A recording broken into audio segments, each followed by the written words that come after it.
untuk aturan-aturan pengoperasian fungsi atau turunan, saya kira teman-teman masih menguasai. Dan karena ini materinya masih ada dua ya, nanti ada perhitungan dosis juga secara umum. Jadi saya agak cepat untuk materi yang kalkulus ini, nanti kalau ada yang ingin ditanyakan langsung saja, seperti itu ya teman-teman. Oke, kita kembali ke kalkulus ini. Yang kita pelajari kalkulus ini, ruang lingkupnya adalah sistem bilangan real. Jadi bilangan real itu adalah kumpulan bilangan rasional dan irasional beserta negatifnya. Jadi bilangan real ini ada di dalamnya ada banyak bilangan atau notasi bilangan ya.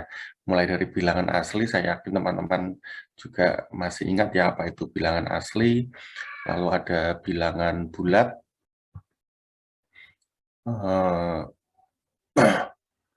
Selain bilangan bulat, sebenarnya kita kenal juga ada bilangan cacah, bilangan prima, seperti itu ya teman-teman.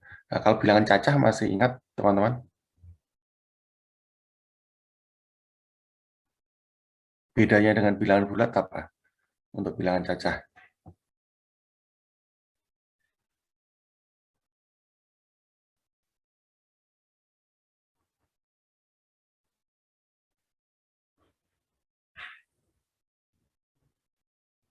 Ada yang masih ingat bilangan cacah? Izin menjawab, Pak. Ya, silakan. Tahu saya, kalau bilangan cacah itu hanya dari 0 sampai ke bilangan positif, Pak. Jadi 0, 1, 2, 3, 4. Jadi tidak termasuk negatif. Terima kasih. Oke, terima kasih Mbak. Jadi benar ya kalau bilangan cacah ini bilangan bulat yang tidak ada negatifnya. Jadi mulai 0. Jadi bilangan asli ditambah dengan 0 itu bilangan cacah. Kalau bilangan prima, apa ya bilangan prima?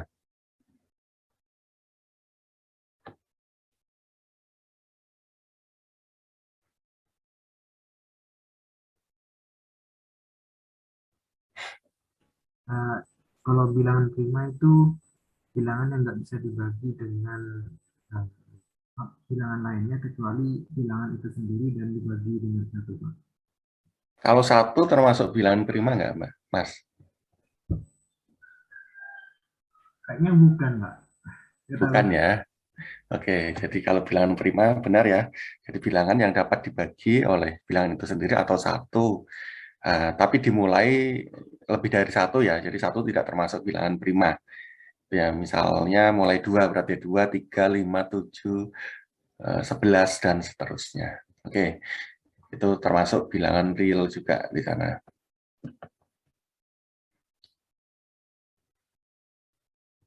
Oke, berikutnya tadi bilangan real ini adalah bilangan rasional dan irasional termasuk bentuk negatifnya ya. Jadi bilangan real ini, maaf, bilangan rasional ini adalah bilangan yang dapat ditulis dengan notasi A per B di mana A dan B merupakan bilangan bulat dan B tidak boleh sama dengan 0. Sedangkan bilangan irasional, bilangan real yang tidak bisa dibagi atau tidak habis dioperasikan atau dibagi gitu ya. Jadi ketika menggunakan kalkulator misalnya nolnya ini tidak habis di belakang, misalnya pi itu 22/7, itu sebenarnya tidak cuma 3,14 tapi belakangnya masih panjang sekali, tidak selesai dioperasikan gitu ya, tidak selesai dibagi. Atau kemarin atau bilangan Euler kemarin, jadi itu juga adalah bilangan irasional, desimalnya tidak habis, akar 2, akar 3 dan lain sebagainya. Nah, bilangan real ini adalah kumpulan semua bilangan rasional maupun bilangan irasional termasuk bentuk negatifnya, itu adalah bilangan real.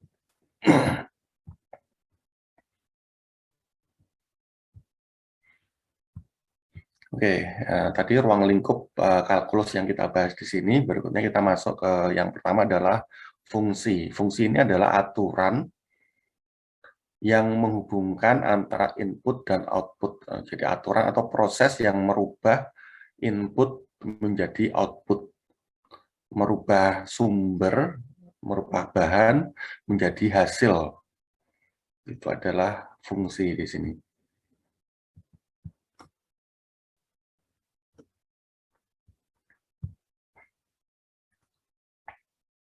Jadi misalnya di sini inputnya adalah X dan hasilnya atau outputnya adalah 5X.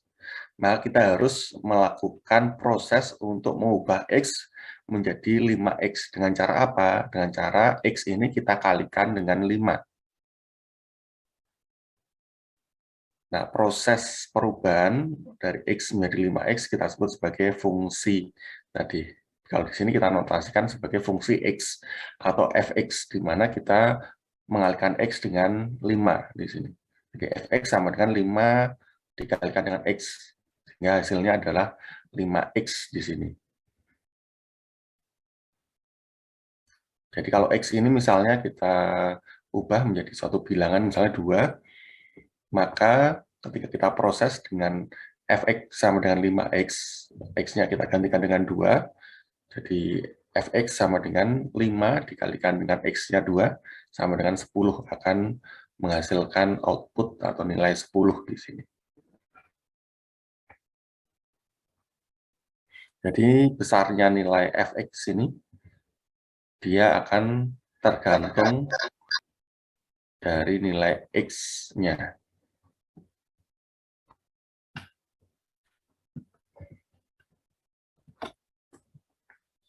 Dalam notasi tersebut tadi, fx atau biasa kita juga notasikan fx ini sebagai y, ya, sama dengan 5x ini, di sini terdapat dua variabel, yaitu fx atau y itu sendiri dan x. Jadi y atau fx ini kita sebut sebagai variabel bebas. Nah, maaf, variabel tergantung. Kenapa? Karena tadi besarnya nilai 10 tadi, fx tadi, nilai 10 ini, dia besarnya dia tergantung nilai x-nya di sini. Kalau x-nya tidak 2, maka fx-nya dia tidak 10 di sini. Jadi nilainya fx di sini, hasilnya di sini, dia tergantung dari nilai x di sini. Y, besarnya y tergantung dari nilai x, maka kita sebut sebagai variabel tergantung atau dependent. Sedangkan nilai X-nya sendiri kita sebut sebagai variabel bebas karena nilainya dia tidak tergantung dari variabel yang lain, tidak tergantung dari nilai Y. Sebaliknya nilai Y tergantung dari nilai X-nya. Jadi variabel X kita sebut sebagai variabel independen atau variabel bebas.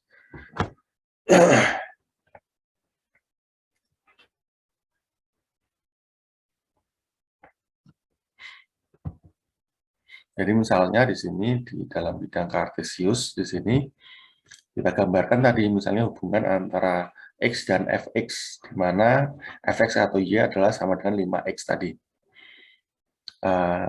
Cuma ini gambarnya ini sebenarnya kurang tepat ya teman-teman, karena ini cuma agar cukup di slide-nya. Harusnya ini kan kalau ini skala satu kotak ini satu skala, y-nya ini juga harusnya satu kotak satu skala, cuma ini ditulis 5 skala. Jadi kalau dibayangkan ini gambarnya harusnya lebih tajam ya gradiennya.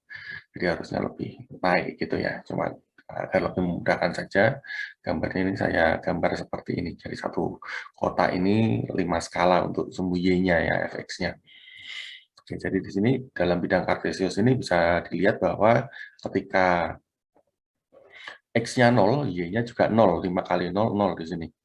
Ketika x-nya dinaikkan 1 misalnya, y-nya juga akan naik di sini, karena fx sama dengan 5 dikalikan x, y-nya 5, dan seterusnya. Begitu juga ketika diturunkan menjadi negatif, misalnya x-nya minus 1, maka y-nya minus 5, dan seterusnya. Jadi di sini akan terbentuk garis ya, garis hubungan antara x dan y atau fx.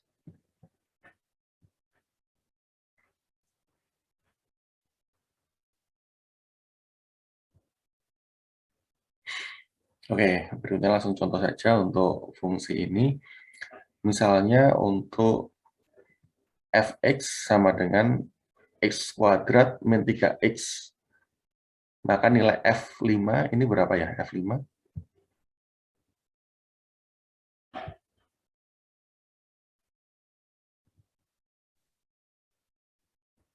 Berapa teman-teman? 10 ya. Tinggal kita masukkan saja ya 5 menggantikan X di sini ya. 5 kuadrat 25 dikurangi 3 kali 5, 15. 25 kurangi 15, 10 ya. Kalau F5 plus H, ini tinggal kita masukkan berarti ya, X-nya diganti 5 plus H. 5 plus H kuadrat minus 3 dikalikan dalam kurung 5 plus H. Bisa ya mengerjakan ini ya. A plus B kuadrat, masih ingat ya, A kuadrat plus B kuadrat plus 2AB.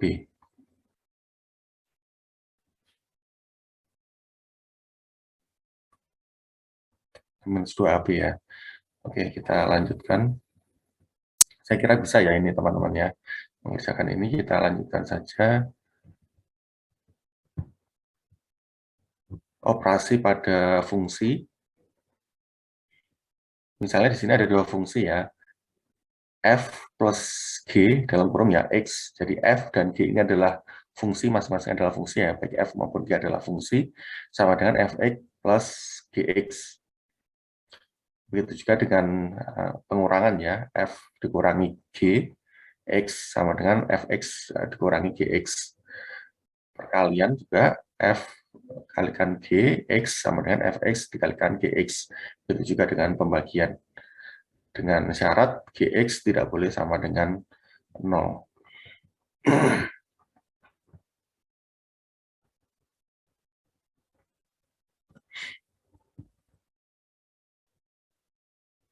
Baik, sampai di sini mungkin ada yang ditanyakan dulu.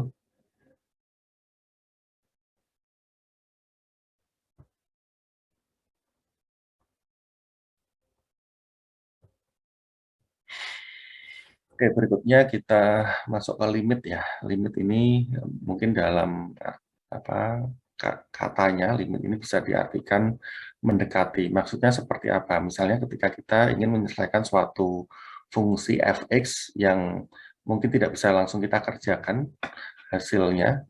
Jadi misalnya di sini fx sama dengan x pangkat 3 minus 1 dibagi dengan x minus 1.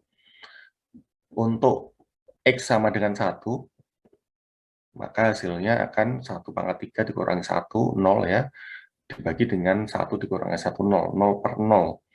Jadi hasilnya tidak terdefinisikan di sini. Maka untuk mengerjakan fungsi X di sini, kita bisa menggunakan pendekatan limit di sini.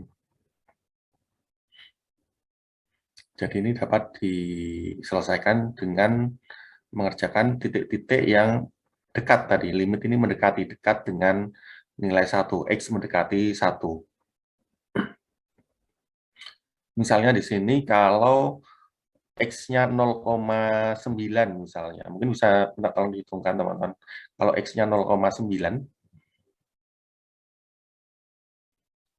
Y-nya atau Fx-nya berapa ini ya? 0,9 pangkat 3 dikurangi 1, dibagi 0,9 minus 1.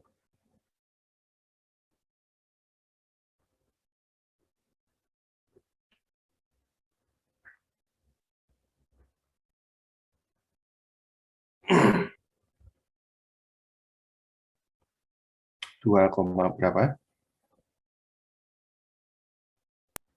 2,71 Pak. 2,71 ya. Kalau saya dekatkan nilainya ke 1 lagi, misalnya 0,99 misalnya. X-nya 0,99, Y-nya adalah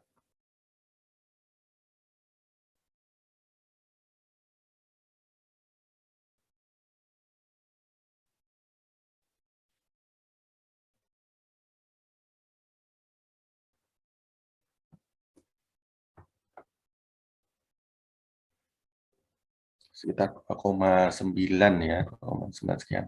Oke, di sini. Ya, tadi X-nya yang kita ingin ketahui adalah ketika X-nya 1, Y-nya berapa, kita dekati tadi dengan pendekatan limit ya, yang mendekati tadi. Ketika tadi 0,9, Y-nya ternyata 2,71. Ketika X-nya 0,99, Y-nya 2,97.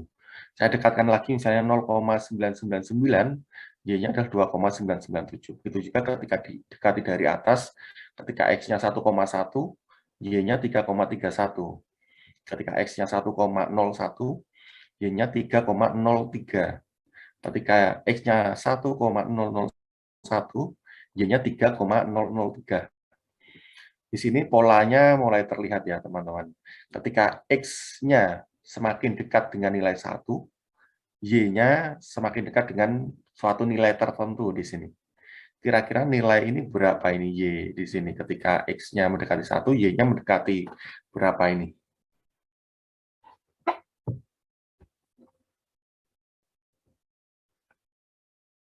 Di sini kira-kira berapa?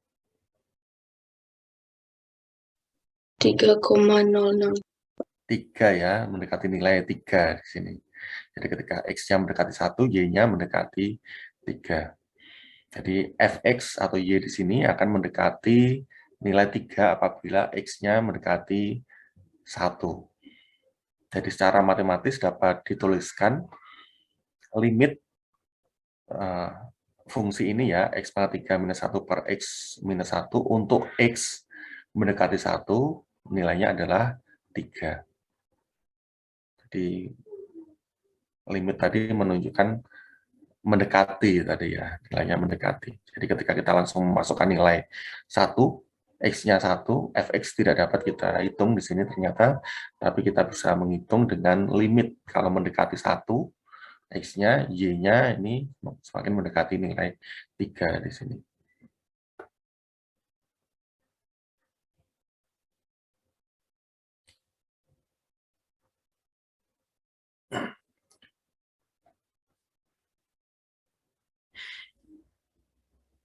Oke, ini adalah aturan pengoperasian limit ya. Ini mirip dengan fungsi juga tadi. Oke, limit K untuk X mendekati C, K untuk konstante di sini ya, sama dengan K atau konstante itu sendiri. Limit X untuk X mendekati C sama dengan C. Limit K, konstante K ya, kalikan fx, f ini fungsi ya, fungsi untuk X mendekati C sama dengan K-nya, konstantenya bisa keluar ya, konstante dikalikan dengan limit fx untuk X mendekati C. Untuk limit penjumlahan, ini yang bersama dengan fungsi tadi ya, limit fx plus gx dalam kurung ya, fx plus gx, itu sama dengan limit fx ditambah limit gx, itu juga dengan pengurangan, perkalian, dan pembagian. Untuk kepangkatan limit fx dalam kurung pangkat n untuk x mendekati c sama dengan pangkatnya bisa keluar ya, jadi limit fx dalam kurung ya pangkat n, gitu juga dengan akar.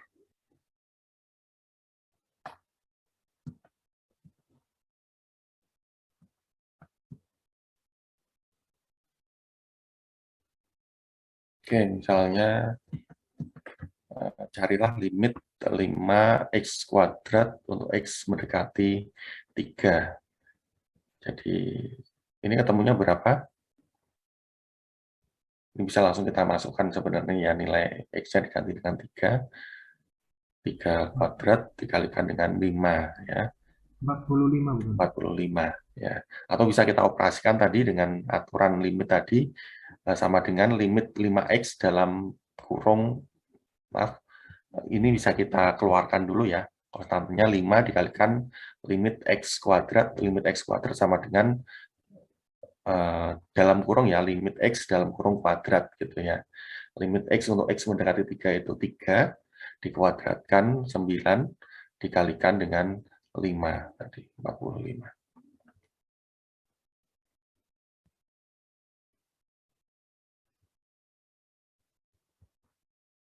Oke, seperti ini.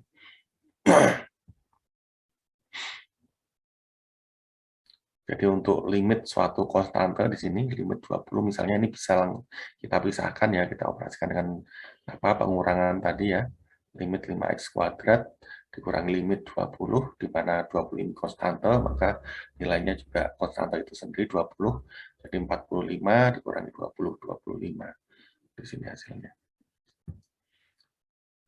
Untuk akar atau kepangkatan misalnya, dan pembagian di sini kita bisa bagi di sini limit akar 5x kuadrat min 20 dibagi limit x, akarnya bisa kita keluarkan di sini ya. Akar limit ini tadi sudah dihitung, nilainya tadi 25, limit 5x kuadrat minus 20.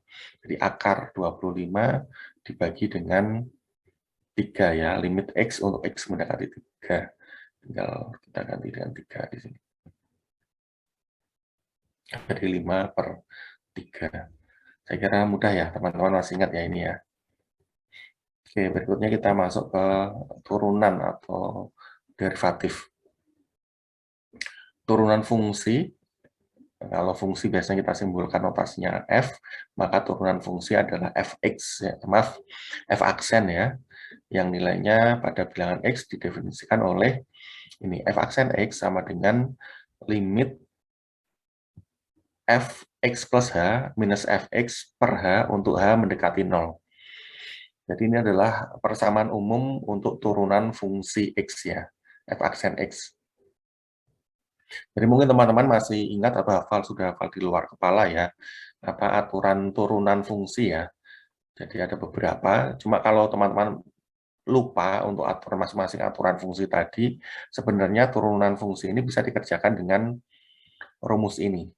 Jadi cukup menghafalkan satu rumus ini, teman-teman bisa mengerjakan semua pengoperasian turunan ya, turunan fungsi.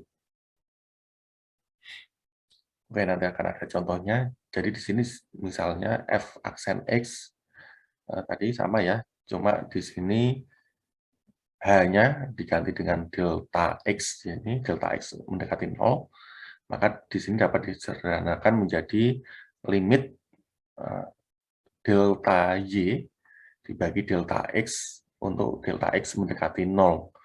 Jadi ini persamaan yang biasanya kita notasikan sebagai notasi Leibniz ya, diturunkan menjadi df, y kan tadi f ya, dy per dx di sini. Jadi f aksen x sama dengan delta f per delta x.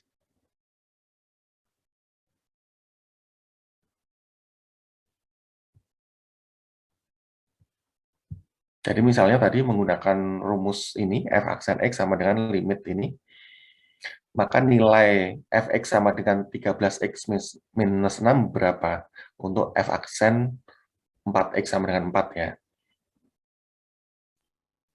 Jika fx-nya 13x minus 6, maka nilai f aksen 4 itu berapa?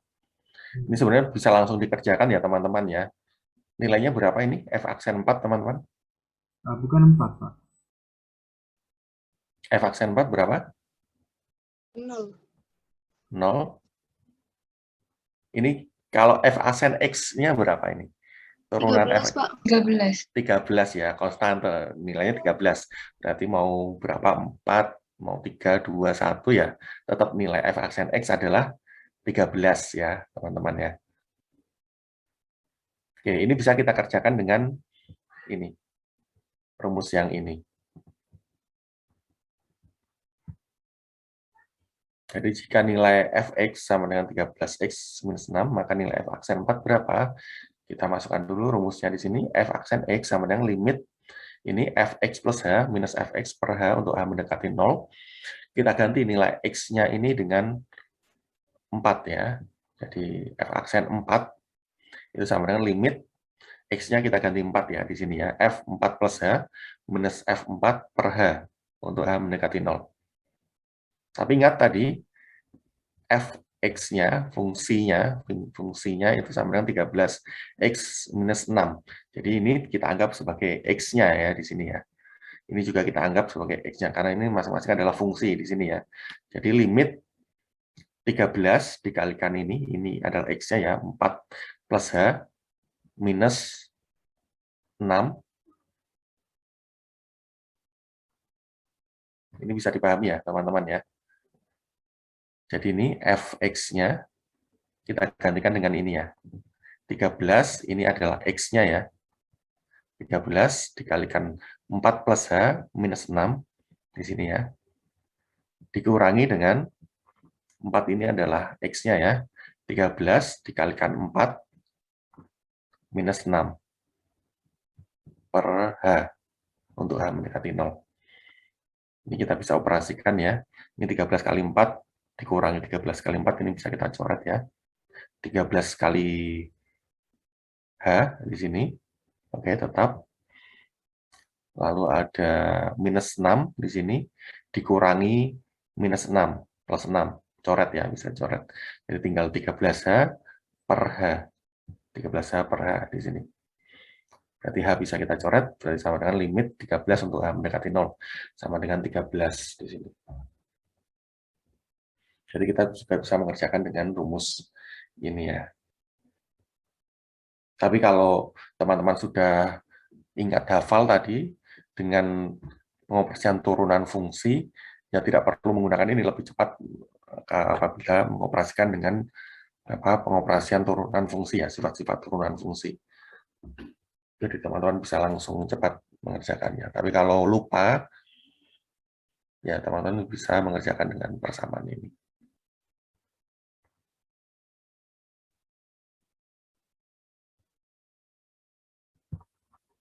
Oke, ini aturan turunan fungsinya.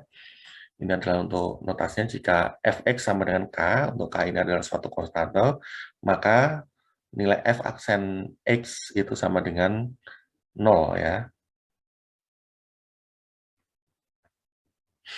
Jika nilai fx sama dengan x, maka nilai f aksen x sama dengan 1. Jika fx sama dengan x pangkat n, maka f aksen x sama dengan n-nya turun ke depan sini ya, n dikalikan dengan x pangkat n min 1. Jika di sini ada suatu konstante, dalam kurung k f aksen x itu sama dengan konstantenya bisa keluar ya. Konstante dikalikan dengan f aksen x.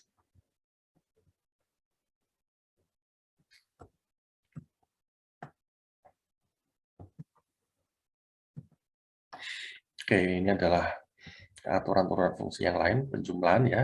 Ini f plus g aksen dalam kurung ya, x sama dengan f aksen x plus g aksen x, begitu juga dengan pengurangan. Untuk perkalian, f dan g di sini adalah masing-masing adalah fungsi ya.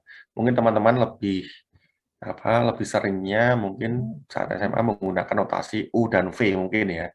Jadi uv dalam kurung aksen x ya sama dengan uv aksen ditambah vu aksen atau sebaliknya ya. Jadi f x g aksen x ditambah gx kalikan f aksen x.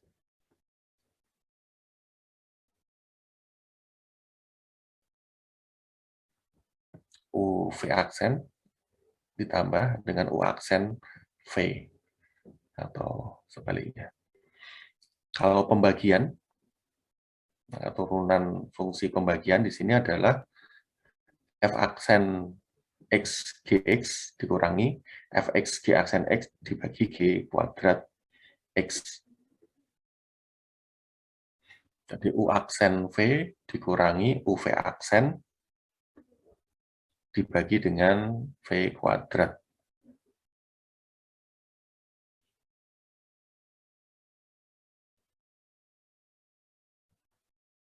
Saya kira mungkin teman-teman masih ingat ya ini ya. Oke, kita coba beberapa turunan fungsi di sini. Misalnya fx sama dengan x pangkat 3. Maka f aksen x sama dengan berapa ini? 3x kuadrat. 3x kuadrat ya. 3-nya turun ke depan, x n min 1 ya. 3 min 1, 2. 3x kuadrat. Nomor 2, fx sama dengan 5x kuadrat plus 7x minus 6. 10x plus 7. 10, 2 turun ke depan ya, 2 kali 5, 10, x pangkat 2 min 1, pangkat 1 ya, 10x plus 7 ya, ini pangkatnya 1 turun ke depan, 7, x pangkat 0, 7 di sini. 10x plus 7, konstanta kan 0, turunan konstanta adalah 0. Nomor 3, fx 3x kuadrat minus 6 dikalikan dengan dalam kurung ya, dikalikan dalam kurung 2x pangkat 4 minus x.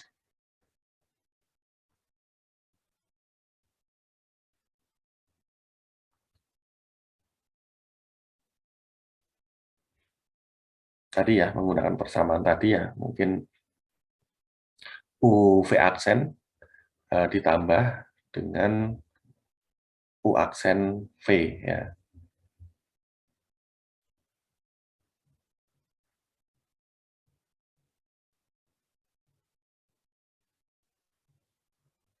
Jadi misalnya atau sebaliknya ya. Jadi misalnya ini u, ini v ya. Misalnya u v aksen. Jadi 3x kuadrat minus 5 dikalikan turunan fungsi ini.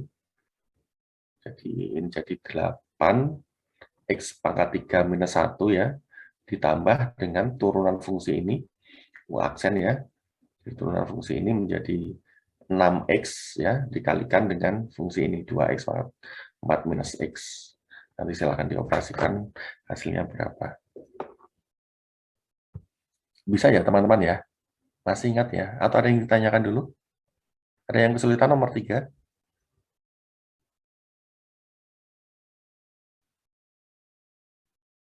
Oke, saya kira belum ada yang kesulitan. Nomor 4. Kalau nomor 4 tadi ya, pembagian fungsi ya.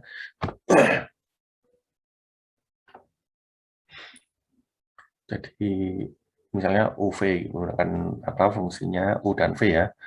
Jadi turunan fungsi ini dulu ya, U aksen dikalikan dengan V. Jadi ini kita turunkan 3x minus 5, turunannya adalah 5, maaf 3. 3 dikalikan dengan ini, x kuadrat plus 7 dikurangi dengan U V aksen ya. Ini 3x minus 5 dikalikan dengan turunan fungsi ini. 2x ya, 2x dibagi dengan ini kuadrat, x kuadrat plus 7 kuadrat dalam kurung kuadrat. Ya, nanti silakan dioperasikan seperti apa.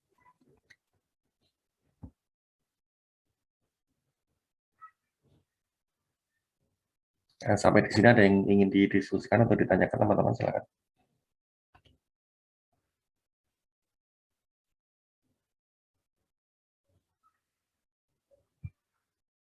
Saya kira teman-teman mungkin lebih jago ya, karena kemarin masih fresh ya untuk pengoperasian ini ya, limit fungsi, turunan fungsi. Oke, kita lanjutkan berikutnya ya, materi berikutnya. Mohon waktunya sebentar saya siapkan dulu.